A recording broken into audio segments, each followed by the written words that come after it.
Good evening, New Jersey. My name is Jen Nectarline, and I am with the New Jersey Association for College Admission Counseling, and we are in week 2 of our virtual college exploration week. And on behalf of the New Jersey Association for College Admission Counseling, I'd like to welcome you all here tonight. I am a high school counselor at Hunterdon Central Regional High School in Hunterdon County, Flemington, New Jersey. And tonight I am here moderating one of the many sessions that we have running as part of this exciting 2-week virtual program. And tonight I'm here with Virginia Tech. So before we get started, I'm going to go ahead and share my screen with all of you. I just want to remind all of our students that are joining in tonight with just a couple of important things before we get started with Virginia Tech. You cannot be seen tonight. This is a webinar style here on Zoom, so your camera and your microphone are off. If you have any questions, please utilize the Q&A button at the bottom of your screen. This NJACAC Virtual College Exploration Program is continuing through the rest of this week. We have all of the individual college sessions going. So if you are interested in more schools, definitely sign up here for more. And this is being recorded. So if you have to jump off to do something, or you want to talk to another friend about it who perhaps missed this, by all means, go ahead and check out the recording afterwards. So at this point in time, I am going to go ahead and turn it over to Virginia Tech. Thanks, Jen. And good evening, everyone. Thanks for hopping on with us here tonight. My name is Michael James. I'm an assistant director of admissions at Virginia Tech. I'm from New Jersey originally, and New Jersey is a big part of my recruitment territory, so I'm excited to get to speak with you all. I'm joined by one of my colleagues as well, Samantha Hanna, who her camera is off, but she's going to be monitoring the Q&A. So if you have any questions in real time as we go through the session tonight, make sure you ask. Sam will touch on everything, and then I'll open it up to you all as well for questions after we go. Again, so thanks for hopping on. I'm going to share my screen here, so hopefully you all can see that now. So I'll kind of run through about 20-25 minutes or so, and then, as I mentioned, open it up to the group as a whole. Virginia Tech is the large land grant research institution here in the Commonwealth of Virginia. We have 30,000 students at the undergraduate level here at Virginia Tech. We are split up into 8 different academic colleges here on campus, and you see them on the screen there. And we have over 120 different majors at the university. You can see our top 5 majors on the screen there. About 70% of our students are from Virginia. We've about 30% of our students who are from out of state. New Jersey is actually our #1 out of state market. So even though Maryland, as you can see on the screen, they send us more applications, but New Jersey sends us more students. So we're really excited that we've built up a strong pipeline with your state, and hope to bring you all down to Virginia Tech as well. I'll fly through these academic colleges just because I know that there's going to be some interest kind of all across the board. I'll start with engineering, just because you can see it is our top major. It's our largest college on campus. About a quarter of our 30,000 students are engineers.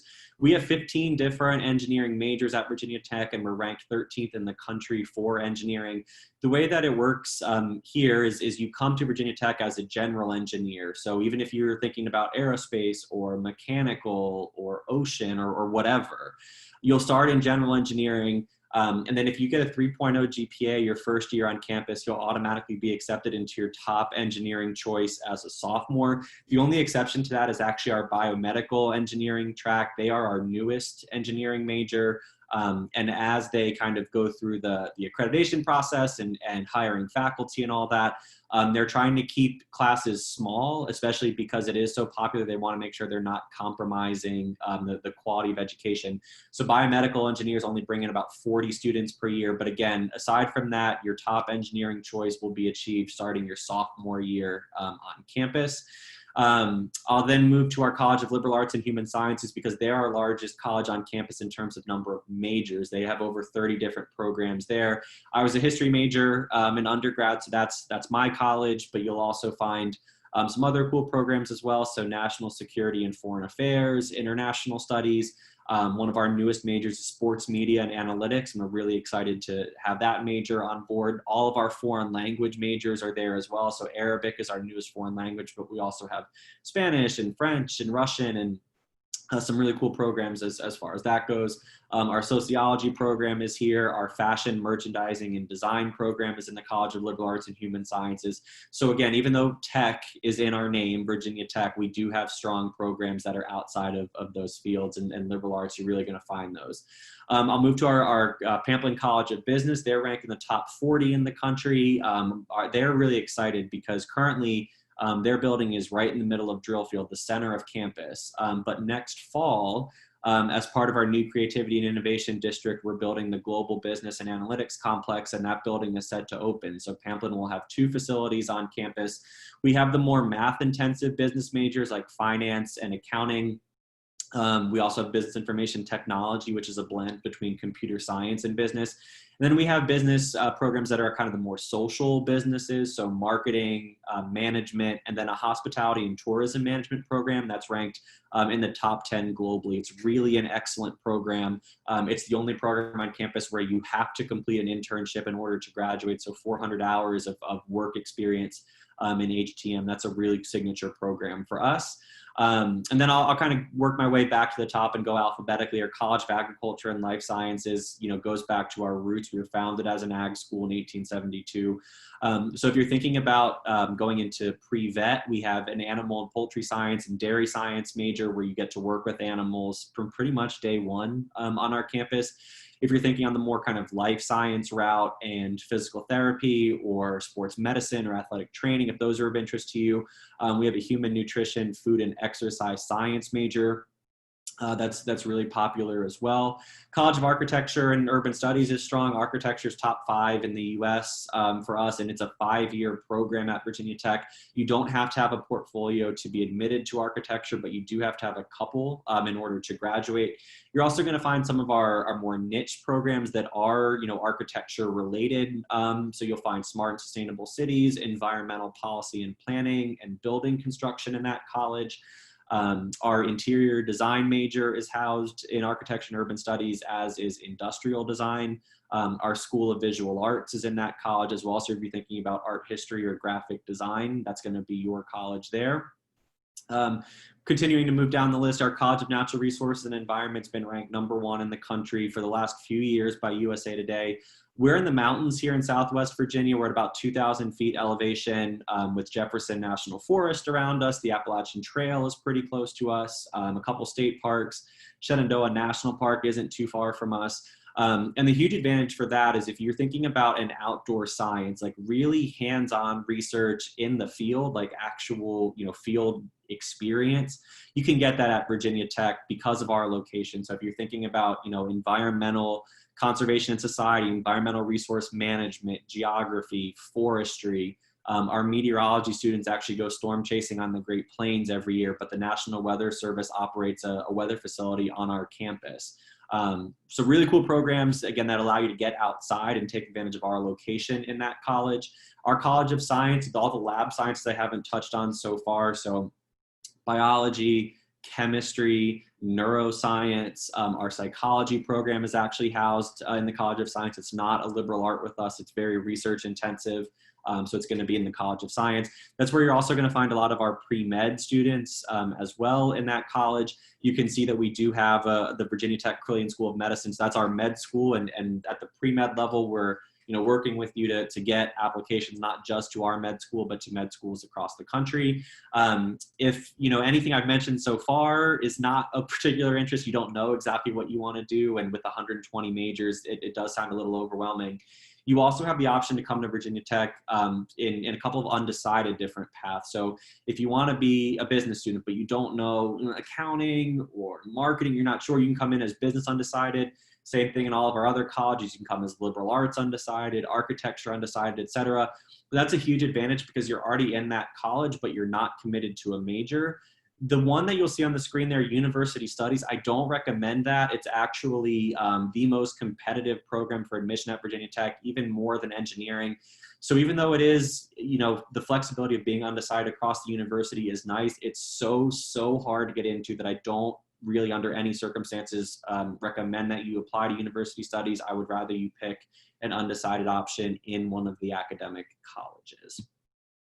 Shifting gears a little bit, our motto here at Virginia Tech, so we talked about kind of who we are academically, who we are as an institution, now is really founded by and sort of guided by ut prosim. That's Latin for that I may serve. You really find a culture on campus with students who are invested in making a difference to better the lives of others. We want students who are strong leaders, who are responsible citizens, who want to get involved not just on campus, not just in Blacksburg, but we have opportunities for service trips abroad. So if Central America or Africa to do Habitat for Humanity type work is appealing to you, like that's the kind of difference that Virginia Tech can make. For you all at the high school level, it's really important for us to see that you're involved in your community. So that could be working at a Boys and Girls Club, that could be donating your time at a food bank, and all those things are great. But we just want students, again, who really are committed to not just themselves, but to improving others around them. That element of service, of giving back, really matters to us. And it's the community that we've really cultivated here in Blacksburg. So keep that in mind when you're talking about right fit. We want students who, again, are invested in more than just their own successes. And that's part of Hokie Nation, who we are here at Virginia Tech. So ut prosim really roots that, but I think Virginia Tech has done a phenomenal job, especially in the past 10 or 15 years, of establishing a brand, building a strong sort of name recognition, not just in the Northeast by you, not just in the Southeast by us, but nationally and globally. So our incoming class this year, fall 2020, we brought students from 46 states and 30 countries. I actually spent a lot of my summer, particularly in August, out west and in Idaho and Colorado, just wearing Virginia Tech stuff when I would go hiking or when I was in the airport, and having people say like, "Go Hokies," or, you know, my brother went here, my nephew went here, all these people with connections to Virginia Tech 2,000 miles away was really a great thing, like really refreshing to see just how far that Virginia Tech name travels. You see it quite a bit in Jersey. You'll see Virginia Tech bumper stickers there all the time. Again, we've built a strong pipeline in New Jersey, and that's really helpful when you're talking about finding internships, building that network for job opportunities. Where we send alums really matters, because Hokies do hire Hokies. I'll talk a little bit more about that in one of my last slides, how important that foundation is. But Blacksburg is a very small town, even though we are a large school, 30,000 students. It's a tiny town, and everyone here is affiliated with Virginia Tech, whether it's students and faculty and staff. And so you find that even though we are a big school, it's a very tight-knit, super close atmosphere. You see the same people out all the time. You find that people are really invested in everyone else's success. And that is the advantage that a small, tight-knit community like ours has. I'll shift sort of completely and talk about the application process, because I'm assuming that many of you who are on this call are seniors. So at Virginia Tech, we use both Coalition and Common App. It doesn't matter which one you use. There's no preference for us. I think, you know, Common App is probably more popular just because more other schools or colleges and universities use it. But if you choose to use Coalition, that's more than fine. That's what we've used in the past. So either one is good with us. We do review students holistically. So from that standpoint, you know, I mentioned before how important that right fit is. And so we want to get to know you as a complete individual, and that includes looking at you both academically and personally. I'll touch on the academic side of that review first. And you notice that nowhere on the screen does it mention GPA. I think that's important that I mention that, because I know as students, you get a lot of pressure from parents and family members to have as strong, as high of a GPA as possible. But the truth of the matter is GPA is really just a number. It's largely irrelevant to us, and that's because we get students from all over the place. That one GPA, your GPA, doesn't mean the same everywhere else. I also have New York as part of my recruitment territory, and when I talk to students from Long Island and from Westchester, and they tell me their GPA is a 93 or an 87, well, that doesn't mean anything to a student in North Carolina where their public school GPAs are on a 5.0 scale. And that doesn't mean anything to a school in New Jersey that caps at 4.0 because they don't weight classes. So again, keep that in mind. GPA is not a huge focus for us. We look more at grades. and academic rigor. So we're gonna wanna to see A's and B's for the most part. You can have some C's thrown in there as well, especially if those C's are in courses that are not relevant to your intended major. And academic rigor matters to us too. So honors, AP, IB, dual enrollment, like your toughest courses should be in the subjects that you intend to major in college. Because we admit by major, we are going to be looking more narrowly sort of from that perspective. So I use engineering as an example, not to pick on engineering, but just because it is our largest major on campus. If you're going to be an engineer at Virginia Tech, I'm not particularly bothered about you being an AP Spanish 5 or AP Government. It'd be nice because we want well-rounded students, but that's not going to be what we look at first and foremost. What we're going to concentrate more are your math and science sort of credentials. So AP Physics, AP Calculus, like that matters. We're going to want to see high levels of success in math and science if you're going to be an engineer or an architect, right? I was a history major. I mentioned that before. Trig was the toughest math I took in high school. I'm absolute garbage at math. I went out to dinner with a friend on Saturday night, and it was expensive. So the bill was higher, but not so high that I should have needed a tip calculator, but I did because I'm trash at math. But that's fine. Like I wasn't expected to be in multivariable calculus as a history major. That was where I shined. So keep in mind, like when you're applying to Virginia Tech, we're going to review you by your major, and we're going to want to see that success in high school for how you're best going to succeed at Virginia Tech. We are test optional for students entering in fall 2021. So you can submit a test if you would like. If you do, we will consider that score in the review. But if you don't submit a test, we don't hold it against you. So don't feel like you'll be penalized with that one. We don't look at letters of recommendation or resumes or portfolios. Instead, what we'll really take a look at, because we are trying to get to know you and be invested in your character, that personal review looks a little bit different for us. So we have 4 short answer questions that are required. They are on your application. The prompts are on the website. The themes are on your screen there. They're capped at 120 words, so you can't exceed that word count, but those are values that Virginia Tech cares quite a bit about, and really should spend the time, encourage you to spend the time on those because they're scored, they have value for us. We also have room on your application to share all of your extracurricular involvement. So anything you do outside of the classroom, to share your honors and distinctions. So things that you've been recognized for, your achievements, things you've won, etc. I'll go through a couple of our application deadlines here. The one that I really want to focus on is early action. So that is our December 1st application deadline. You'll find out in February if you've been admitted, and you have up until May 1st to make your commitment. The reason that I suggest early action is because it's non-binding and you get your financial aid package at the same time as your admissions decision. So you have the most flexibility, the most information available to you. We are transparent when we say that our acceptance rate for early decision is higher. Early decision is great if Virginia Tech is your absolute diehard, like #1 choice. On the flip side, you're committed to tech in December. You're not going to know how much financial aid you get until February. If you haven't been to campus yet, you definitely shouldn't be applying early decision because you're probably not going to be able to come for an in-person visit until next spring. So I don't really recommend early decision for out-of-state students unless it is kind of that extenuating circumstance where your connection to Virginia Tech is so strong. I'd really recommend that early action window. Regular decision at Virginia Tech is on a space available basis only. So I don't recommend that one either, especially because, you know, our most popular majors, our most competitive majors, those are going to fill up in early decision, early action. And so we can't guarantee there's going to be a seat for you by the time regular decision comes around. It's fine for some of our niche majors, like our lesser known programs, but I'd really avoid that regular decision window as well. From a sort of cost of attendance standpoint, I'll touch on a couple of things here. So we have financial aid, so loans and grants and both need and merit-based scholarships. 2 things to keep in mind: you have to have a FAFSA on file at Virginia Tech to be considered eligible for scholarships. You also have to submit a separate scholarship application, and both of those are due January 22nd.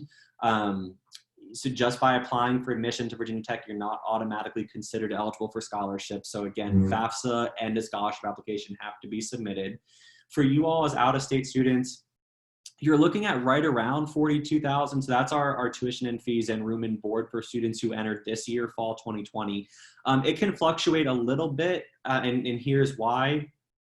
That figure, that tuition and fees figure, doesn't take into account that some of our programs on campus, engineering and architecture and business, charge supplemental fees because that money goes back into your lab and your studio space. So they want to make sure you have kind of the latest and greatest technology and whatnot. So you might see a little increase there. But where you'll probably see a decrease is in your room and board, because that takes into account the most expensive meal plan and the most expensive residence hall.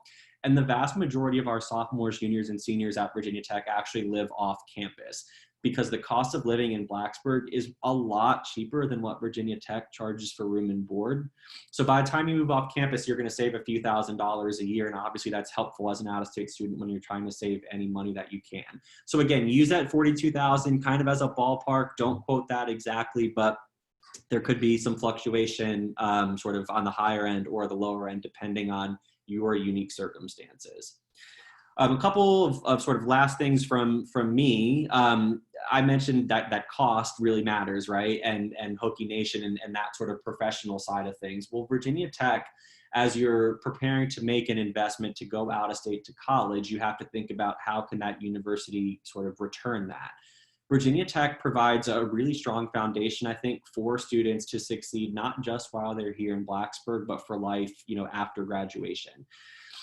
So you can see that our graduation rate is considerably higher than the national average. Our retention rate, first year retention rate is 92.8%. That's also considerably higher than the national average. So our first year students are coming back. We're not losing kids to transferring.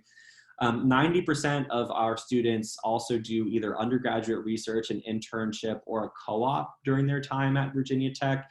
The university has a research portfolio of over $500 million, and that's really helpful for our STEM students, but we also have liberal arts students who do research. We also have ag students who do research, so you're not just limited to STEM fields and doing research. 82% of our undergrads have a job in their field within 6 months of graduation.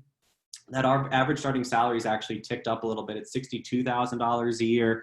I mentioned before, I'm from New Jersey myself, so I recognize that $62,000 a year in a lot of New Jersey doesn't sound like a ton, but keep in mind that starting salary is going to be adjusted, for cost of living. So it's going to be higher or lower potentially, but depending on where you reside.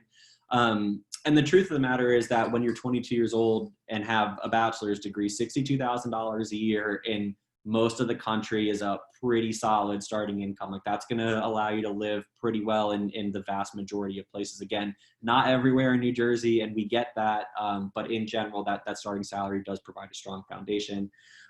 Last thing from me, I mentioned before, we don't have any official on-campus visit options this fall. We actually do have our virtual open house coming up this weekend. But for us to really keep you engaged and be more accessible, we're really utilizing our social media platforms. So give us a follow on Twitter and Facebook, and definitely our Instagram as well. So VT Admissions on Facebook and Instagram, at Follow Me to VT on Twitter. On our Instagram account, we have students who do takeovers, and they'll kind of go behind the scenes of their experiences here at Virginia Tech, and we'll post pictures of campus. We're actually at the moment working on a cool video series about fun things to do here in Blacksburg and the New River Valley in the fall. So the leaves are changing. You can go pumpkin picking, apple picking, all this really cool stuff. And we're working on that video series, and we'll post that the rest of October. So that's all from me. I'll stop sharing and then kind of open it up. I know Sam has been in the back asking questions. And you all don't have the ability to kind of open up in the video here, but anything that you'd like to hear more about in the chat, both Samantha and I are here and can answer any questions that you all have as a group. But appreciate you spending some time with us tonight, and hopefully we can get as much answered for you about Virginia Tech as possible here in the next 20 minutes or so. Michael, while we wait for some questions to come in, can you talk a little bit more about undecided pathways and what that looks like for a student? Sure. So I mentioned before at Virginia Tech that we have undecided options in all of our academic colleges, as well as that university studies option. The undecided options, I think, are really nice because you'll work with an advisor your first year on campus whose only goal, whose like foremost intention, is to help you find the major that is going to be the best fit for you. If you come in any of the majors and any of the specific majors, you're going to work with an advisor for that major who is trying to keep you in that major. It's not they don't care about you, but they work for that major, right? Whereas undecided, again, they're going to push you to whatever kind of the best fit is for you. So that allows you that flexibility to come in as undecided, to take your general curriculum, your core curriculum coursework, to not get behind, and then move into whichever major you think is the right fit, starting as a sophomore or even as a junior. You actually technically have 2 years if you want them in those undecided options. So hope that helps. There's no sort of shame. There's no stigma about being undecided. We actually encourage students to use that path if they're not exactly sure what they want to do. I just mentioned before, I would really discourage you from the university studies pathway, just because from a purely admission standpoint, there's so few slots available for it that I'd rather use that undecided option within the actual academic colleges. Wonderful. Does Virginia Tech do super scores for the SAT and ACT? So great question. So we are a self-reported school. So essentially, yes, we do super score, but you are the ones who are super scoring. So after you submit your application to Virginia Tech, you're going to use the SRAR, the self-reported academic record, and you're going to choose what scores you would like to self-report. So you can super score your SAT, you can super score your ACT. You're gonna report the best sections, whatever you choose to report to us.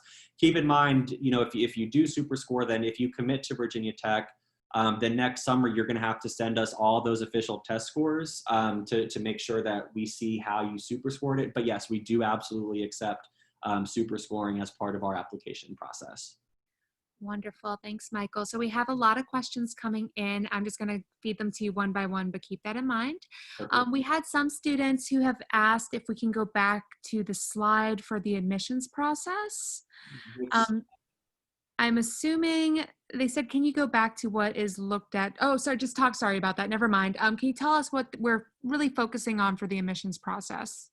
Sure. So I'll go back and share the PowerPoint here. So I mentioned before, it's a very holistic review. So we're looking at you both academically and personally. So academically, that's what's on the screen. That rigor really matters, like taking high-level courses in your intended major.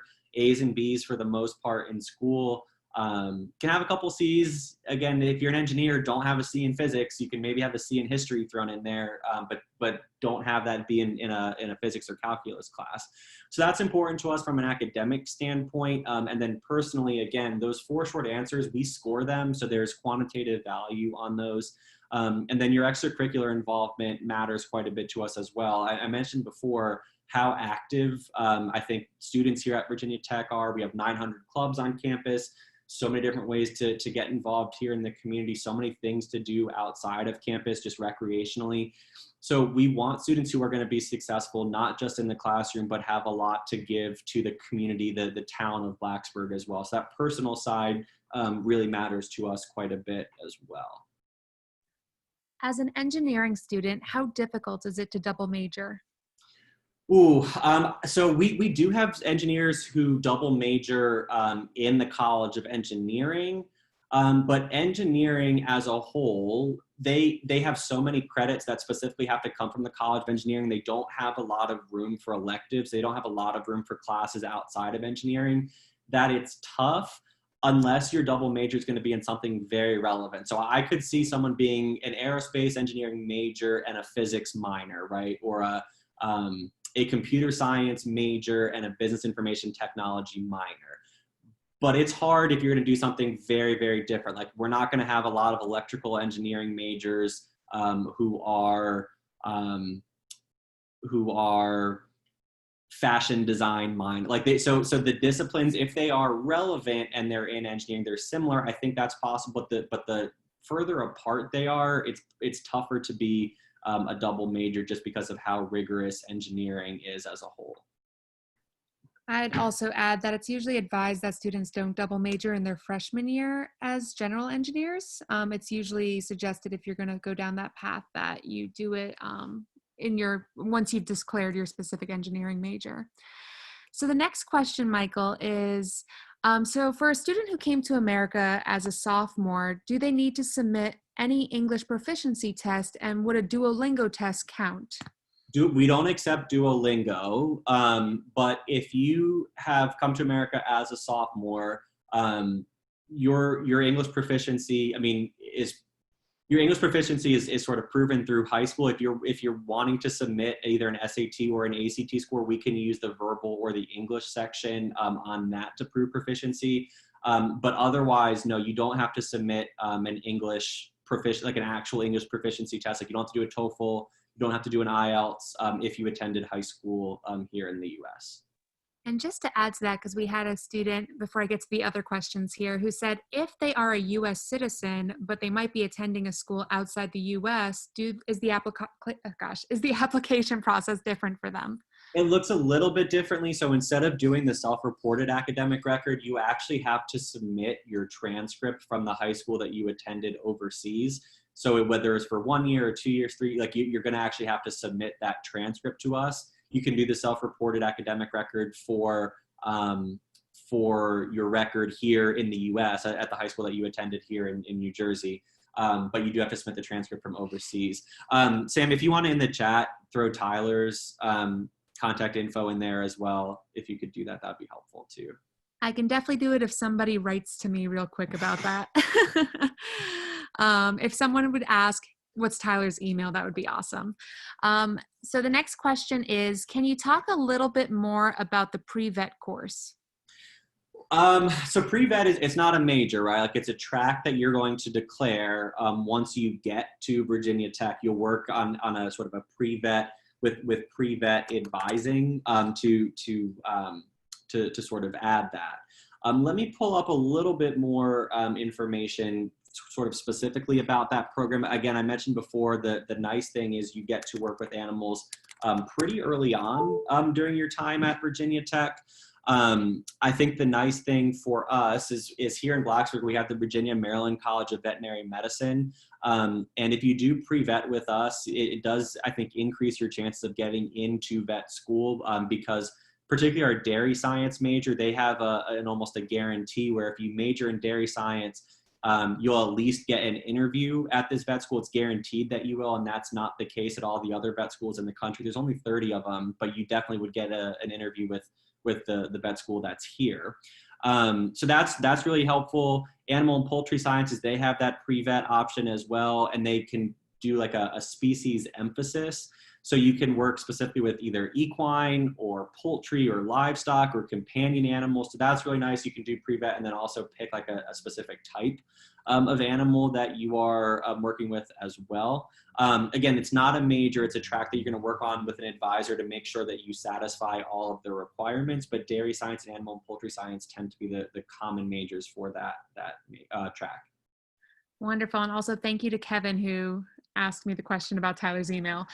So can you talk a little bit more about the study abroad program? Yeah, I'd be happy to. So I actually love talking about study abroad just because selfishly, I did that myself in undergrad. I went to London for a semester in undergrad, and then I also did my master's degree in England as well. So I'll share my screen again, and I'll take you to our global education office. And it's really great here at Virginia Tech because we have study abroad programs that go to all 7 continents, and we have our own campus in Switzerland as well.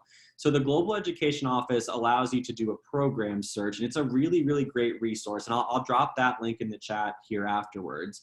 But you're sort of using this link, you can filter by city, you can filter by country, you can filter by region. So if you're like me and you want to go to Europe, but you don't know, where the options in Europe to go, that's certainly an option, kind of playing around with the different filters on the screen that way. The other cool thing I think is being able to sort it by major. So I'll use engineering as an example again, because I think engineering gets a bad rap that you can't study abroad, and that's just not the case. I mean, you do have to be more intentional about it, right? And you have to be a little bit more strategic in your timing. But we absolutely have engineers that go abroad at Virginia Tech. So I'm going to go all the way down to engineering. I will kind of filter and look at the program search results. So we've sent engineering students to exchange programs in all these different places across the world. And these are open to anybody, but engineers have gone in the past. And then the other cool thing is all of our different colleges on campus have trips that are specific to them. So you can see COE there, that means College of Engineering. So they do these organized, like themed, and a lot of these are faculty-led trips all over the world as well. So here's Riva San Vitale is our campus in Switzerland. Again, Austria, Italy, Argentina, Ecuador, New Zealand. We go to Malawi, in Africa. We've sent programs more sort of interested in sustainability and being green. We've sent engineers to Iceland and Japan. So you can kind of play around with that filter. Again, I'll drop it in the chat here, but that resource is really cool. I do think, most commonly you'll have students who go abroad in their junior year, but again, you can go abroad really at any time. And I don't see, Sam, is there a way to add that link? Am I missing that? It's hard to. I think you can Okay. go to the answered section afterwards, or Okay. someone can So ask for it. so I can't drop the link directly like I would, but if you just Google Virginia Tech Global Education Office and then go down the screen to where it says program search, you'll be able to kind of play around with that link that I was just using. Awesome. So we have 4 more questions in here and about 10 minutes to go, Mike, just to kind of keep you on time. Okay. The first one is, as a freshman, how would I approach receiving a research position in engineering? I would say it depends on the type of research that you're wanting to do. I mean, as a freshman, you're able to use our resources on campus, like our lab space on campus, to do research either independently or with other peers, other students. I would say, to be fully transparent, I think your chances of working with a professor as a freshman in engineering are going to be lower. They would prefer to work with students who have proved themselves in engineering already, taken higher level coursework at Virginia Tech. I do know that we have engineering students at the freshman and sophomore level who are on research teams with faculty members, so they're not working one-on-one, but they might be in a group of 10 or 11 students that are working with the professor. But individual research with the faculty member in engineering as a freshman is pretty difficult. But there's a couple different ways that you can go about it. So typically on the first day of class, professors will talk about, they'll post their office hours, they'll talk a little bit about themselves and their research and say, hey, if you're interested, come see me. And then I also think there's a misconception that you have to be in a class taught by a professor to get involved with their research, and that's not true either. You can go on our website and all of our professors will have faculty bios, and if they're doing work, if you're not taking their class, but they're doing work that's of interest to you, you can reach out to them via email. All of our professors are really accessible. I was one this spring in our School of Visual Arts and prided myself on those relationships with students. And if you just introduce yourself and say, I came across your work, I'm very interested in the same thing, I'd like to talk to you a little bit more about how I can get involved. Professors are always open to that communication, so you have to be assertive and kind of seek them out that way, but that will help in terms of getting yourself more connected.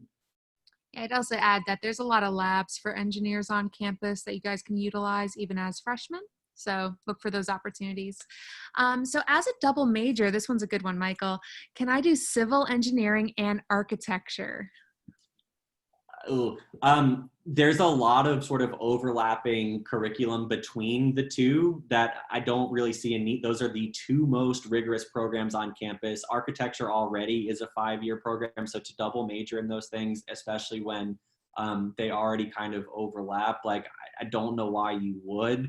The other downside at Virginia Tech is if you don't start in either engineering or architecture, to transfer into one of those or to declare one as another major, the path to do that is pretty impossible. It's technically conceivably possible, but it's very, very difficult to actually do in practice. So you're going to be better served picking one and sticking to that, because it's really difficult to add that second one. And again, to be honest, I don't really know why you would. There's not too many differences. I mean, there are some differences, but you're going to get to do a lot of the same stuff. They actually work collaboratively quite a bit on different design projects, whether they're competitions. We actually went out to Dubai a couple winters ago and won a solar house competition that we had both architects and civil engineers participating in. So you're not going to be pigeonholed into one. Again, it's just logistically very hard to do both. Thank you. So one more question on architecture before I get to the animal poultry related one. Can you talk a little bit more about architecture program and some of the requirements like courses and qualities that we're looking for in a student for architecture? You can, so on the website, you can look up the Virginia Tech architecture check sheet and the course catalogs. That's a really helpful resource in terms of seeing like what specific architecture courses Virginia Tech offers and the things that you can learn about. For a prospective student who wants architecture, it is our most competitive major. So I think it's probably fair to expect and to want. If your high school offers AP Physics and AP Calculus, you should be in both of those or have completed both of those. We don't look at portfolios as part of our review, so we're going to need to see that success in upper level coursework in high school. If you have the ability to take an architecture or a design type of elective, I think that would be helpful as well. But it is a rigorous program. We only bring in 120 architects every year. The program is kept small intentionally to make sure that the student experience with faculty is as collaborative and tight-knit as possible. So you have really high levels of math and science for architecture admission at Virginia Tech. Yeah, I would also say there is one other route for architecture, but it is going to take a little bit longer of your time, and that would be to apply to the College of Architecture and Urban Studies Undecided. But that's something you would definitely want to get in touch with Michael about afterwards. So the last thing, Sam, we also have a landscape architecture program, which not a lot of students know. That's a 5-year program that's actually considerably easier to get into than architecture. Landscape architecture, or architects design outdoor spaces, architects design indoor spaces. I mean, there's other differences as well, but that's a big one. So take a look at our landscape architecture program as well, because that does give you a little bit more room as far as an admissions sort of chances would go. wonderful. So our final question is about the Virginia Maryland College of Veterinary Medicine. So the question is, does volunteering at an animal shelter increase your chances for getting into the Virginia Maryland Vet School? And what I would actually like to talk about here, Michael, would be what's the difference between animal and poultry science and the PreVet program as an undergrad? And then how does that look getting into Virginia Maryland College of Veterinary Medicine? So if there's a way that you could put Molly Wilson's info in there, I can't speak for because the Virginia Maryland College of Veterinary Medicine is not, Virginia Tech doesn't own and operate it. So in terms of your chances of admission based on working at animal shelter, all that stuff, like I can't speak for them because we don't control their admissions process. So I don't know exactly what they're looking for. Again, I know that our placement rate, if you do animal and poultry with us or dairy science, like it is higher, but I can't kind of specify exactly like what it is that they're looking for at the graduate school level. We do have a contact in our College of Ag and Life Sciences, Molly Wilson. And Sam, if you're dropping that for the student, I would reach out to Molly. She is going to know the sort of ins and outs of PreVet and what that looks like at Virginia Tech. I think more than I can touch on here, especially in the last couple minutes that we have. So reach out to Molly. I think that's going to be your best point of contact to learn like more in depth about PreVet at Tech. Yeah, I would also add to that there's, like Michael said earlier, there's 2 vet programs that were undergrad programs that really help you. One of them is animal poultry science, which is probably the more popular one. The other one is dairy science. And I believe dairy science does allow you to skip straight to the interview. But again, I would talk to Molly. She'll get you the contacts to get more information on that. And with that, Michael, I think those were all the questions that we had today. Perfect. Thanks, everyone. Hope you learned a little bit. This was engaging and entertaining, so I appreciate you all being so participatory in the Q&A here.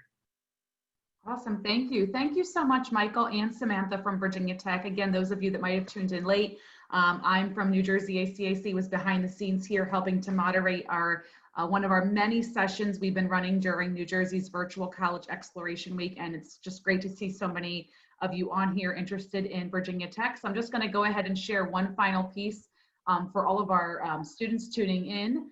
If you have any interest in any additional sessions, definitely check them out. There are a whole lot of sessions running in this 2-week window, a lot more individual college sessions, but Virginia Tech, of course, is the best, and this was the one to listen to. There is a quick survey that's going to pop up when this ends tonight. And again, this was recorded, so if you missed anything or want to share it with another friend who might be interested in Virginia Tech, please do so. So at this point in time, we want to thank you all so much for coming. Again, thank you to Michael. Any final words for Michael or Samantha before we close out here? I'm good, guys. I think we're good. Thanks for spending a little bit of your Monday night with us. And there's 2 football games on tonight, so enjoy those. There you go. That's all I've got. My contact information should hopefully be there. So if you have any questions, again, I recruit all of Jersey. I hope to meet with some of you at your high schools, your individual high schools throughout the rest of the recruitment season. And certainly we look forward to having you, here on campus as soon as we're safely able to do that. Awesome. Thanks again, Michael, and have a great night, everybody.